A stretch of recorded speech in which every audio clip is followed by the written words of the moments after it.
por força da profissão, eu estive olhando aqui a produção feita pelo pastor Felipe, e eu vi aqui que ele foi evangelizado por um missionário urbano, local, foi um eletricista, assim, aproveitou uma oportunidade, foi fazer um trabalho, prestar um serviço na sua casa, exalou o perfume de Cristo, falou do Evangelho. Conta como foi a conversão sua e, consequentemente, na sua casa. Como chegou o Evangelho na sua casa, na sua vida, pastor David Rasch? Essa é uma das histórias que eu carrego muito comigo, e eu tenho uma gratidão a Deus muito grande pela vida dessa pessoa. Nós morávamos, né, no interior da cidade de Itaguaçu, tínhamos ali um terreno, e na igreja batista de Itaguaçu nós temos até hoje uma família de eletricistas que mexem com essa questão de conserto de bombas elétricas e transformadores e tal. E no nosso terreno o poste, a energia deu problema. Mas então nós não nos conhecíamos, nem ele a nós, nem nós a ele.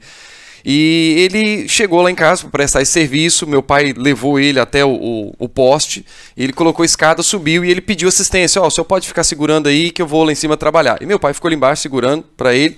E lá de cima ele começou a falar com meu pai: o senhor conhece a Bíblia? O senhor já estudou sobre a Bíblia e tal?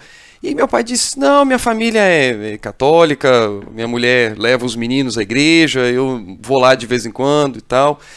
E ele tem uma habilidade, esse senhor chama-se Renato Frizeira, ele tem uma habilidade muito grande, é um evangelista nato. E ele começou a jogar algumas coisinhas, meu pai foi se interessando, e quando ele terminou de prestar aquele serviço, quando ele desceu, meu pai falou: olha, eu quero estudar mais sobre essa Bíblia, eu quero conhecer mais a Bíblia. E aí ele marcou mais uma outra visita, ele foi lá em casa, conheceu nossa família, apresentou o evangelho então ali para nós, e perguntou se podia trazer o pastor.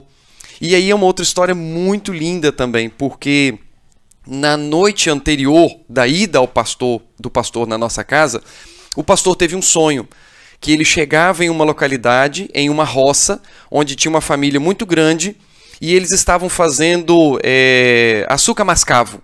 Né? Na roça a gente chama de açúcar preta. E ele estava ali essa família estava fazendo açúcar mascavo, mas foi um sonho e tal. E aí esse irmão eletricista comentou com ele: pastor, amanhã nossa visita confirmada, tudo certinho. Quando ele chegou, o pastor Carlos Orteia, o pastor na época estava em Itaguaçu, quando ele chegou com o irmão Renato, lá na nossa casa, o pastor começou a chorar. E aí a gente assim ficou assustado, falou: nossa, será que nós somos tão estranhos que ele está chorando? O que está acontecendo?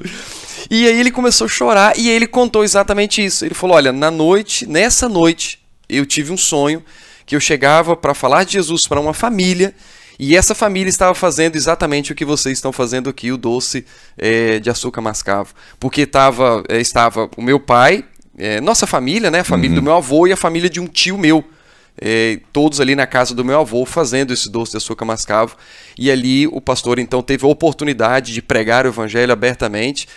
Meu pai tomou a decisão, minha mãe também logo em seguida, minha irmã também, e 2 meses depois, porque eu morava na cidade, eu já não estava mais com eles, eu estava na cidade morando com os meus avós para estudar, e então nós começamos eu comecei a participar da programação de juventude e tal, porque eu sabia que o que o evangelho tinha feito com meu pai, minha mãe e minha irmã lá na roça. Eu quero esse evangelho. Exatamente. E aí no dia do meu aniversário, no dia 10 de março de 98, eu me lembro que eu cheguei na igreja, entrei no gabinete e falei: pastor, eu quero aceitar Jesus. Oh, meu Deus. E dali para lá, depois em junho desse mesmo ano, toda a minha família, né, eu e minha família, nós nos batizamos juntos, foi um privilégio muito grande também. De lá para cá, Deus tem sido misericordioso e muito fiel para conosco. Então, uma família alcançada por um missionário, digamos, urbano, por um evangelista nato.